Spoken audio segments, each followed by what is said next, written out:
Kehancuran itu tidak datang dalam bentuk berita utama yang menggelegar atau siaran pers yang heboh.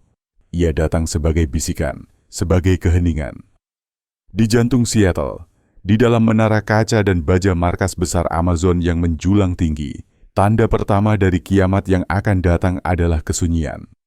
Lift yang biasanya berdengung hingga larut malam, mengangkut tim strategi yang kelelahan, kini berhenti. Ruang-ruang perang di lantai 14, tempat rute pelayaran dunia pernah dikalibrasi ulang dalam waktu nyata dengan hiruk-pikuk yang terorganisir, kini menjadi gelap dan sunyi. Tidak ada bocoran, tidak ada rumor, hanya satu pergeseran halus yang mengerikan yang diperhatikan oleh segelintir orang. Para eksekutif berhenti menjadwalkan pertemuan masa depan di Seattle.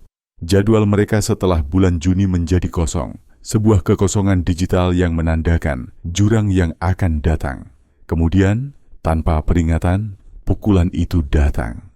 Petinggi Amazon mengumumkan bahwa mereka akan memindahkan seluruh markas besarnya, seluruh pusat komando dunia, operasi, logistik, keuangan, dan pengambilan keputusan eksekutif keluar perbatasan Amerika Serikat. Ini bukan sekedar membuka kantor baru. Ini bukan hanya memperluas cabang, tetapi sebuah perpindahan besar-besaran. Alasannya, satu kata yang syarat dengan beban politik dan kehancuran ekonomi, tarif. Ini adalah puncak dari perang dagang yang dipicu oleh pembalasan dendam, sebuah konflik yang telah mengubah total perhitungan kelangsungan hidup perusahaan multinasional. Dan dalam prosesnya, perang itu memaksa kerajaan e-commerce terbesar di Amerika untuk melakukan hal yang tidak terpikirkan, berkemas, pergi, dan tidak pernah menoleh ke belakang. Ini tidak dimulai dengan Amazon. Ini dimulai dengan sebuah doktrin, sebuah ideologi yang dibungkus dengan bendera patriotisme. Pemerintahan yang baru terpilih menyalakan kembali apa yang mereka sebut sebagai revolusi perdagangan patriotik. Tarif besar-besaran, beberapa mencapai 145, dikenakan pada segala hal, mulai dari barang elektronik Tiongkok hingga obat-obatan Eropa dan bahan mentah Kanada. Bagi Amazon, paku di peti mati adalah penutupan mendadak aturan de minimis. Aturan ini yang selama bertahun-tahun memungkinkan impor bernilai rendah masuk ke negara itu bebas bea, adalah fondasi dari pasar raksasa mereka.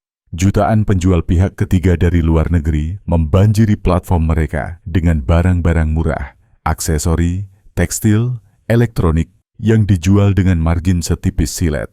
Tiba-tiba, setiap barang itu menjadi sasaran tarif yang menghancurkan. Hampir dalam semalam, keunggulan harga Amazon menguap. Pesaing asing yang beroperasi di luar perbatasan Amerika tiba-tiba memiliki keuntungan yang luar biasa. Barang-barang mereka lebih murah, pengiriman mereka lebih lancar, dan margin mereka terlindungi.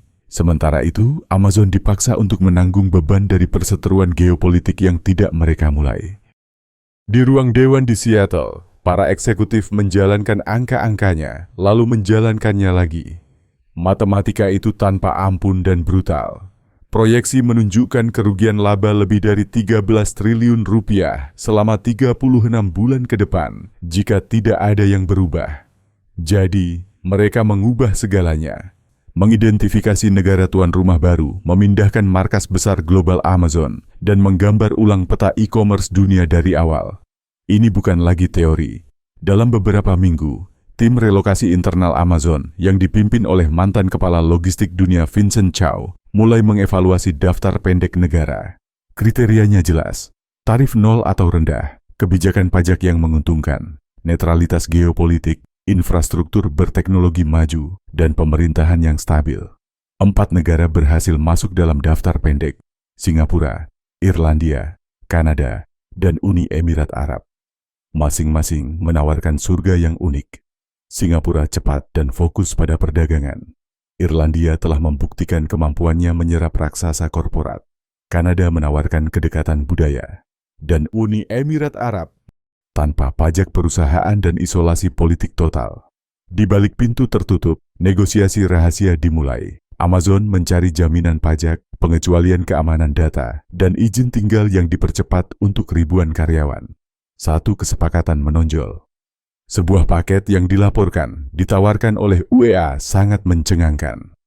Bebas pajak selama 10 tahun, perjanjian data berdaulat, distrik logistik dunia yang dibangun khusus di Dubai, dan relokasi yang dipercepat untuk hingga 40.000 karyawan beserta keluarga mereka.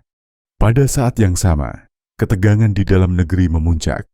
Rencana eksperimental Amazon untuk menampilkan biaya tambahan tarif secara langsung di halaman produk untuk menunjukkan kepada pelanggan dengan tepat berapa biaya kebijakan perdagangan, bocor ke media.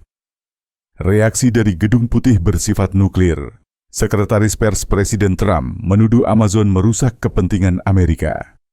Sekutu di Kongres menyerukan pembalasan anti-monopoli. Puncaknya adalah panggilan telepon pribadi antara Presiden dan Jeff Bezos.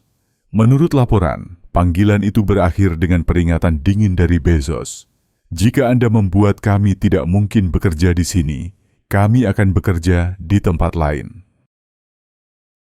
Setelah itu, kembali ke heningan. Tidak ada lagi berita utama. Tidak ada lagi komentar. Lalu, pada 6 Mei 2025, Amazon mengkonfirmasi hal yang tak terpikirkan itu.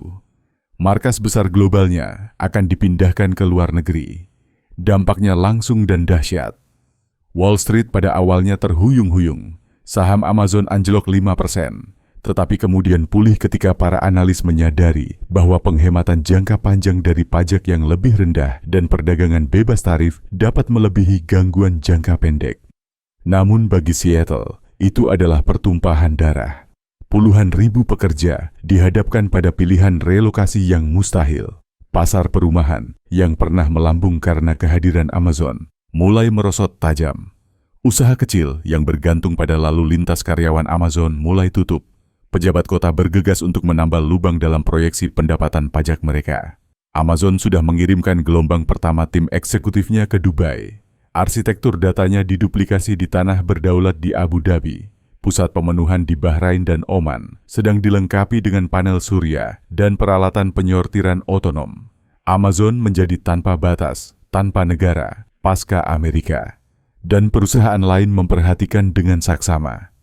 Jika Amazon bisa melepaskan diri dari kekacauan kebijakan Amerika, mengapa mereka tidak bisa?